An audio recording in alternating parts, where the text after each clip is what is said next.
అందరికీ నమస్తే. BRS working president KTR ACB విచారణకు అటెండ్ అయ్యారు.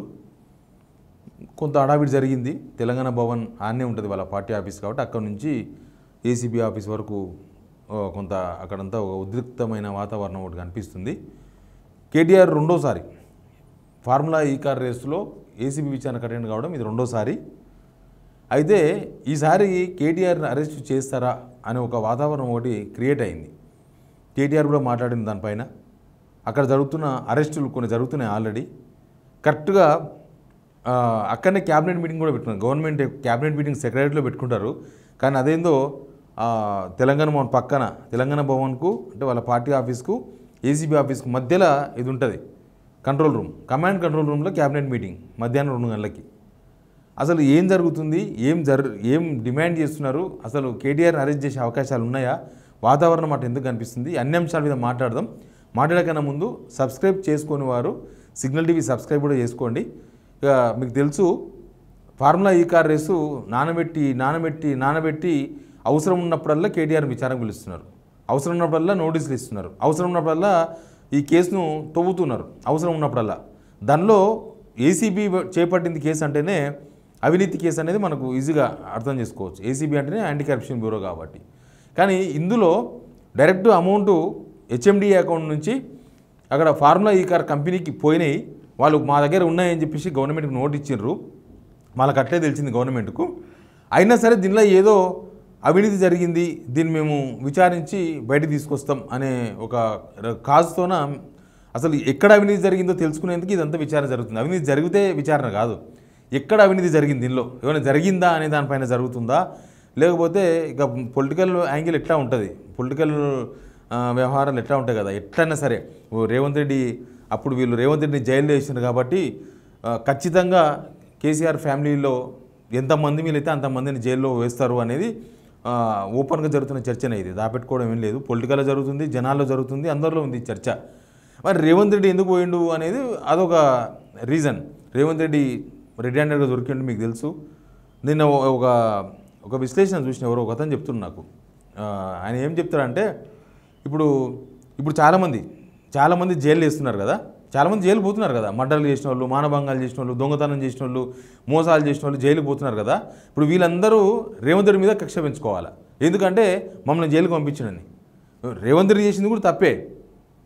మరి ఆయన ఏమంటాడంటే దాన్ని క్లెయిమ్ చేస్తున్నాడు, నన్ను జైల్లో వేసినారు కదా, నన్ను జైలుకి పంపించినారు అంటే. ఆయన అప్పుడు రెడ్ హ్యాండెడ్ దొరికింది కాబట్టి జైలుకి పోయినారు. అక్కడ ఏమి తెలంగాణ ఉద్యమమో లేకపోతే ఇంకోటి ఏం జరగలే. తెలంగాణ ఉద్యమంలో అరెస్ట్ కాలే ఎప్పుడు రేవంత్ రెడ్డి. అసలు తెలంగాణ ఉద్యమంలో పాల్గొనడం లేదో కూడా ఎవరికి తెలియదు. కానీ దాన్ని ఆయన తనకు అనుకూలంగా మలుచుకునే ప్రయత్నం చేస్తున్నాడు. సరే అదంతా పక్కన పెడితే ఇప్పుడు కేటీఆర్ను అరెస్ట్ చేసే అవకాశాలు ఉన్నాయా?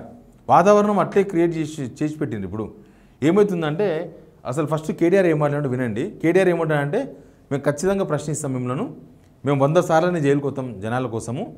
ఆయన ఓపెన్గా అడిగినవి ఉన్నాయి కదా, అసెంబ్లీలో చర్చ పెట్టి 4 గోడల మధ్య ఎందుకు, అసెంబ్లీలో చర్చించవచ్చు కదా, అసెంబ్లీలో జనాల ముందు. నిజంగా కూడా ఆ పుష్ప హీరో గురించి గంటసేపు చర్చ పెట్టినారు అసెంబ్లీలో. దానివల్ల ఈ ఉపయోగం ఏందో తెలియదు. ఇది పబ్లిక్ ఇష్యూ కదా. కేటీఆర్ తప్పు చేస్తే తప్పే. ఆ తప్పును ప్రభుత్వం జనాల ముందు పెట్టడం తప్పేం కాదు కదా. అసెంబ్లీలో చర్చిస్తే ఆ విషయం ఓపెన్గా బయటికి అర్థమవుతుంది, జనాలకు కూడా అర్థమవుతుంది. కేటీఆర్ తప్పును ఎత్తి చూపించే అవకాశం అసెంబ్లీలో చూపొచ్చు. ఇక లై డిటెక్టర్ పరీక్ష రండి నేను పోదాం అంటున్నారు. కేటీఆర్ ఒక సవాల్ విసిరిండు. దాని మీద గవర్నమెంట్ నుంచి ఏం రెస్పాన్స్ రాలేదు రేవంత్ రెడ్డి దగ్గర నుంచి. కానీ అది పబ్లిక్లో చర్చ చేసి కేసు పుటప్ చేస్తే రేవంత్ రెడ్డి మీద కూడా ఇది కావాలని చేసినట్టుగా కనబడకుండా ఉంటుంది. కానీ మరి దానికి ప్రభుత్వం రెడీగా లేదు. ఎందుకంటే లాస్ట్ అసెంబ్లీలో చర్చించాల్సి ఉండే. ఇప్పుడు కేటీఆర్ వాయిస్ వినండి ఒకసారి. ఇది 3వసారి పిలవడం, 3 సార్లు కాదు 30 సార్లు పిలిచిన విచారణకు సహకరిస్తాం. కానీ ఒకటి పక్క, తెలంగాణ కోసం గతంలోనే జైలుకు పోయి వచ్చిన వాళ్ళం. హైదరాబాద్ బ్రాండ్ ఇమేజ్ ను పెంచే ప్రయత్నంలో భాగంగా హైదరాబాద్ బ్రాండ్ ని కాపాడే క్రమంలో తీసుకున్న ఒక నిర్ణయం వల్ల మళ్లీ జైలుకు పోవాల్సి వచ్చినా భయపడేది లేదు. ఒకసారి కాదు 100 సార్లు అయినా జైలుకు పోతాం. అర్థమైంది కదా. అంటే వాతావరణం అంతా అక్కడ కేటీఆర్ని అరెస్ట్ చేస్తారు అనే ఒక వాతావరణం ఉంది కాబట్టి కేటీఆర్ కూడా నేను అరెస్ట్ చేయడానికి రెడీగా ఉన్నా, మీ ఇష్టం ఎన్నిసార్లు అరెస్ట్ చేసుకోండి అని చెప్పేసి ఒక స్టేట్మెంట్ ఇచ్చిండు. అక్కడ ఇంకా అరెస్టులు కూడా ఆల్రెడీ కార్యకర్తలు అరెస్ట్ అవుతున్నారు చూడండి ఒకసారి. వీళ్ళంతా అక్కడ కేఫ్లో అక్కడక్కడ షాపుల్లో ఉన్న వాళ్ళు, బీఆర్ఎస్ కార్యకర్తలు అందరినీ పోలీసులు చాలా భారీగా ఉన్నారు అక్కడ. వాళ్ళందరినీ కూడా బయటికి పట్టుకొస్తున్నారు. ఉత్త పట్టుకొచ్చురు కాదు, అరెస్ట్ కూడా చేస్తున్నారు.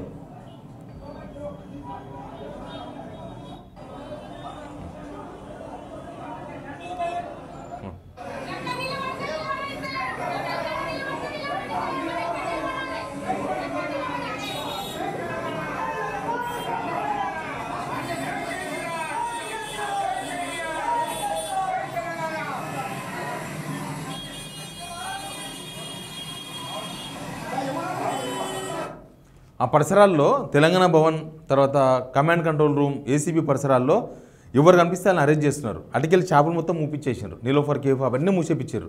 ఎందుకు అని అంటే గదే ఏమవుతుందని. ఇప్పుడు కమాండ్ కంట్రోల్ రూమ్లో 2 గంటలకు క్యాబినెట్ సమావేశం. అసలు క్యాబినెట్ సమావేశం జరిగితే అఫీషియల్గా ఉండే క్యాంప్ ఆఫీస్లోనో సెక్రటరీలోనో జరగాలి. ఆడ ఆల్రెడీ ఏసీబీ ఒకటి విచారణ నడుస్తుంది, సాయంత్రం దాకా నడుస్తుంది ఆ విచారణ.